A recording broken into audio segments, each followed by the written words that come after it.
চা শ্রমিক মঙ্গল দাস দীর্ঘদিন ধরে ছিলেন কারাগারে, আর তাকে কারামুক্ত করে আলোচনায় সিলেটের বিদায়ী ডিসি সারোয়ার আলম।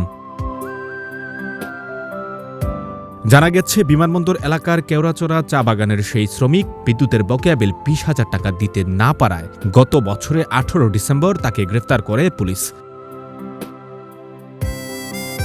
একসময় কারাগার পরিদর্শনে গিয়ে মঙ্গল দাসের সাথে দেখা হয় জেলা প্রশাসক সারোয়ার আলমের।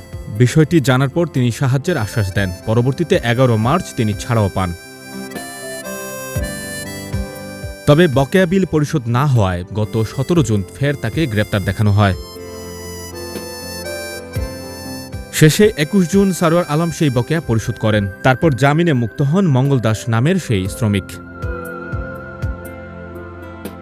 ২১ জুন সিলেটের ডিসি থেকে প্রত্যাহারের প্রজ্ঞাপন পাওয়া এবং একই দিন এমন মানবিক কাজের জন্য প্রশংসায় ভাসছেন আলোচিত সারোয়ার আলম। বিদায়ের আগে তার এমন কাজে মুগ্ধ নেটিজেনরা।